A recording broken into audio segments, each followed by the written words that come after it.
across Victoria. Drive with Tom Elliott. Call now 13 13 32 or Melbourne 96900 693. 24 to 5. Kelly O'Dwyer and Richard Miles are with me. Kelly, good afternoon. Good afternoon, Tom. Richard, hello to you. How are you, Tom? I'm good, thank you. Now, any questions you like, 96900 693. Secrets of Talkback Radio as well. If you've ever wanted to know how all this works, give me a call. The biggest question people ask is usually about delay. The fact that what we say right now is actually 10 seconds in the future. It's amazing stuff. Now, should we test it? No, don't. What I always wondered is when someone pushes the panic button, how do you realign the 10 seconds? Yeah. Well, that's a very interesting question. What happens is it sort of goes through a box and, you know, let's say you said something that you shouldn't, Richard, which I'm sure you wouldn't, but if you did, we can use it up. And the listeners don't hear anything except a bit of a jar in the conversation. Right. But someone counts down in my headphones, 5, 4, 3, 2, 1, you're back on.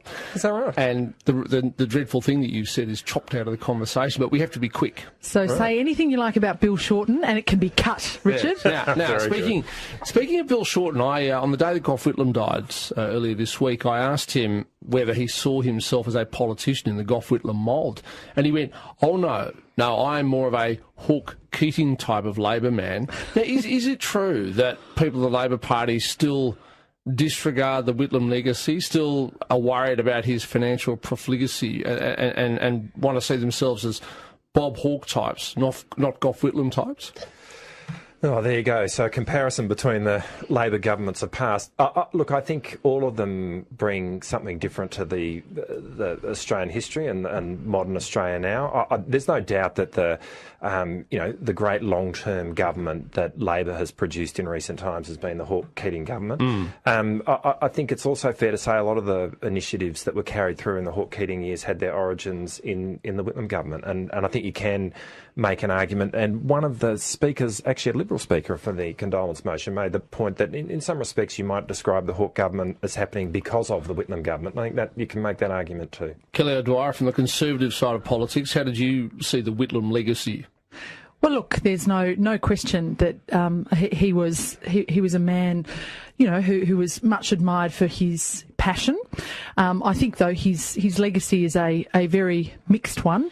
Certainly, I know that those in Labor spoke very movingly, as did Tony Abbott and others, of the fact that he did change Australia and he made some important contributions to our legacy, such as the recognition of Indigenous land rights, such as the change in no-fault divorce in 1975. I think these are all great things. But I think we can't ignore the fact that is there really such a thing as no-fault divorce? I mean, most of the divorces I've seen, there was usually a fair bit of fault lying around. Well, in order to get a divorce, you used to have to actually get the courts to rule on whether or not you could be granted one based on whether or not you had been abandoned. Yeah, so men would go and deliberately go and have themselves photographed in bed with a prostitute or something, and then say, "Look, I've been unfaithful. Please, will you allow me to divorce my wife?" Well, I've got to say I'm pleased that era is over, and I think we can actually thank Gough Whitlam for that. But what I would say is the economic legacy is a terrible one, which is why, of course, Richard didn't defend it. It was a government, you know, marked by chaos and dysfunction. It was a government where we, for the first time, saw government spending absolutely get out of control, and that is, I think, a real legacy that the Gough Whitlam years left to us. Just on the economics, hear all that. Tariff reductions began under Whitlam. It's absolutely right to say that in terms of the process of opening up the Australian economy, which has been critical to an economy which survived the Asian financial crisis, the global financial crisis, that you can trace the beginnings of that to Whitlam. And I think he doesn't get the credit for that. The other thing is trade practices. Inflation. We also saw inflation skyrocket. We also saw no. But you can't whitewash it, Richard. I'm inflation skyrocketed. Unemployment doubled in the space of 1 year. I mean, this was a really dysfunctional government. And when the Australian people had the chance to actually rule on that government, they tossed them out. Can I ask the two of you, one of the things, and I like watching it, and I love the fact that we replayed it early in the week, was the Whitlam campaign song, It's Time. They got Patti Smith, and they got all these... Great song. Now, why don't we do something like that these days? Why don't either of you, I don't know if you're going to be in charge of the next campaign, but why don't you get, a catchy tune? Because I tell you, people pay attention to that sort of stuff. We need more razzmatazz, is that what you're saying? Well, trust me. Well, they say politics is for ugly people. Kelly and I are not about to do a duet, I can assure you of that. What did you just say then? That politics is for ugly people? Well, that's right. bad, and so of course it doesn't attract. It doesn't. No, Mark Latham says that every week. He says politics is showbiz for ugly people. Right, I see. You two are obviously the exception. But why don't you get a groovy campaign tune? Just one that people remember. It's time. I think the problem is, Tom, that a lot of the time when these campaigns are put together is that people actually think that the campaign theme is in fact groovy, but it's slightly less groovy than they think. Yeah, I mean, look, it was the great slogan of all time, really. What about Lead On Liberal in the early 80s? That was Malcolm Fraser's last one, I think, in 83. That didn't work so well for him then, but it worked the two elections before. I was going to say, it worked before then. But he didn't change it. Now, another question I have for the two of you. I had a regular caller yesterday, Alan, who rings up. He hates pretty much everything I say, but he keeps calling up, so that's good. Hello, Alan, if you're listening. He said that Rupert Murdoch is the person who picks each Prime Minister, both here and in the UK. I disagree with that. But anyway, there's been speculation around this week, Kelly, that Julie Bishop might be the next Liberal Prime Minister. Your comments? Well, if it's Julie Bishop as the next Liberal Prime Minister, once, of course, Tony Abbott has served as long as we hope he will serve, then I would be absolutely thrilled by that. I think Julie Bishop is a wonderful adornment to our Parliament. I think Julie Bishop has been doing a fantastic job as Foreign Minister, and I think, that there would probably be no better option than somebody like Julie Bishop when the time comes. Gee, that's a good answer. I've been answering that kind of question over the last 6 years as to who was going to be the next Labor Prime Minister. Who do you think will be the next Labor Prime Minister? Oh, that's an easy question. Bill. Oh, really? Seriously, Richard? No, I think Bill will. I know that you'd prefer that it was a more complicated question than that, but the reality is we're very much in the hunt, and I think Bill's a real shot. 96900 693. Questions for Kelly O'Dwyer and Richard Miles. 13 13 32. Calls coming up at 17 to 5. Neil Mitchell. Now, at this very moment, Tony Abbott is on the phone to the Canadian Prime Minister, Stephen Harper. As soon as that telephone call finishes, Tony Abbott will ring through to this studio to talk to you. Talks to the decision makers. Tony Abbott, good morning. Neil, good morning. What are the lessons out of this for Australia? Because we're similar in so many ways. Even our involvement against ISIS is similar. Well, the lessons are that we must be constantly vigilant. Neil Mitchell, back Monday 8:30. Melbourne's own 3AW. Hi, Rob Sinclair from E&S Trading. Our massive white goods sale is on now.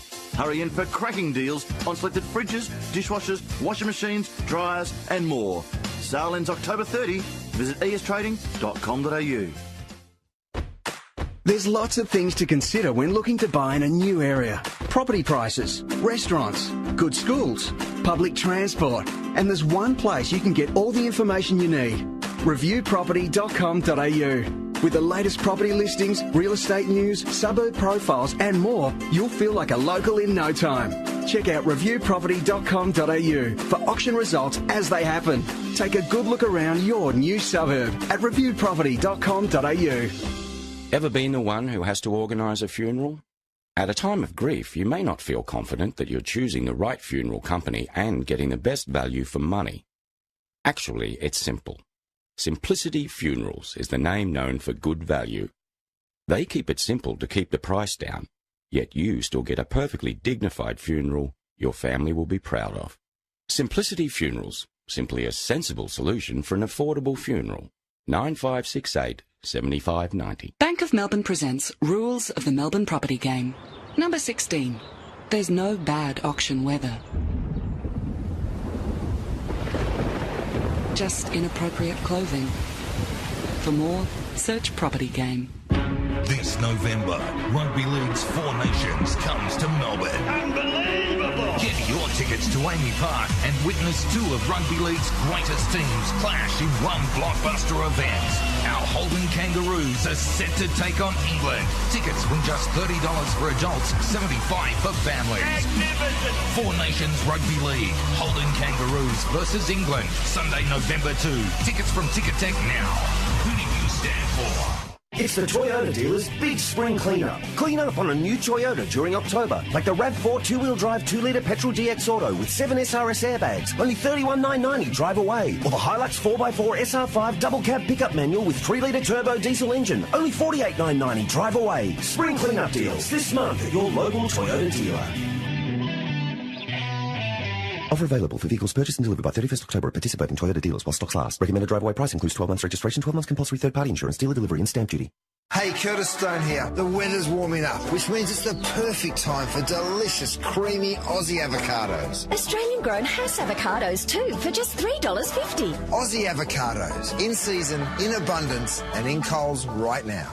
On 9 News, a thrill killer sentenced over a couple's savage murder, a devastated family's plea for an end to street violence, the miracle transplant that gave a dead heart new life, and the Cox Plate weather tips live from Moonee Valley. 9 News at 6. Tom Elliott on Drive.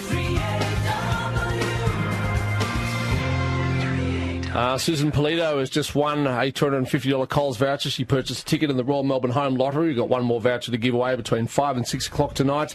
Go to rmhhomelottery.com.au. A two-car accident has occurred on Punt Road, the busiest road in Australia, I'm led to believe, near the intersection of Bridge Road. That'll be fun going home tonight. It's outbound. 2 lanes are closed.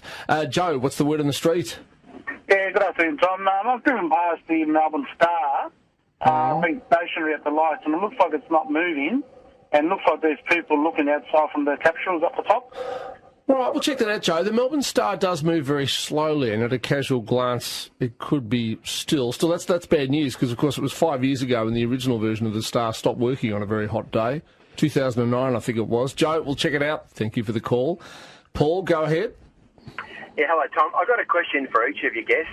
For Richard, in his opinion, who was the most ineffectual Labor leader or Prime Minister? And for Kelly, who was the most ineffectual Liberal Prime Minister or leader? And that's a pretty tough question for each, I guess. If they can't reach a conclusion about their own party, maybe they could reach a conclusion about each other. Are we going to play this? Yeah, I'll play it. I'll play it. I bet you pick someone who's dead. No, I won't actually. I'm not. Okay, you go first. Okay, Kelly, least effective Liberal Prime Minister ever. I would actually say Malcolm Fraser. I knew you were going to say He's that. been disowned. That's because he's not a Liberal anymore. Well, no, that's not the reason. The reason is I actually think he was given a huge mandate by the people. I think that he had a huge opportunity, and I think it was squandered. In truth, that's my assessment. Malcolm Fraser. Yeah, I think that was partial squib there. Worst Labor. Let's hear yours. Worst Labor Prime Minister. And don't go for someone who's dead, because you've got plenty of live ones to choose from. No, that's not true. I don't have any live ones to choose from. Yes, you do. Bob Hawke's still alive. Bob Hawke is the Kevin Rudd, Julia Bob Hawke Gillard. is the great Australian Prime You just Minister. said you had none to choose from. In terms of the worst Australian... Julia Gillard still alive? Kevin Rudd? Look, it pains me to name a Labor Paul Prime Keating? Minister. Scullin is who I'm going to name. Scullin? Yeah. Well, he's dead. Well, he's dead, but it was the one-term government that we've really had since we kind of had elections between two parties, and I think that was he had a difficult thing to manage, which was the Great Depression, but he didn't manage it. It was difficult to manage, wasn't it? Yeah, but in terms of the internals of the caucus, it all fell over, and we know something of how it works. Michael, good afternoon. Good afternoon. Tom, you were talking about the secrets of Talkback Radio. Yes, I'm exposing them. Good. I'll expose one for you because I know a bit about the caper. The most important secret is getting people to work for nothing. Talkback callers like me don't get paid. If you, the paid people behind the microphone, ring up a politician or anyone for an interview, they don't get paid. No. So Talkback Radio is basically a form of usury where Fairfax makes money out of getting people to work for it and not paying them. You're spot on, Michael. There's quite a few of the staff that work here who are... They're cheering. Who are nodding away. I'm nodding too. Thank you, Michael. Alan, good afternoon. I'd just like to raise, there wasn't rampant inflation, and unemployment is higher now under a Liberal government than it was under Whitlam period. So, to be fair, Alan, not to be fair. I know the numbers, Tom. I agree with you. About 4% inflation, about 5% unemployment. Peaked at that. We've got about 7% unemployment now. Please.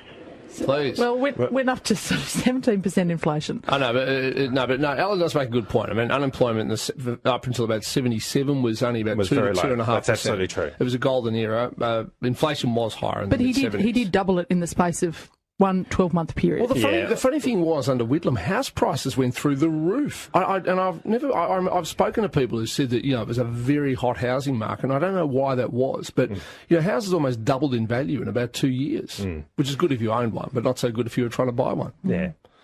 And there's absolutely no doubt that unemployment has gone through the roof since this government came into power. Now, very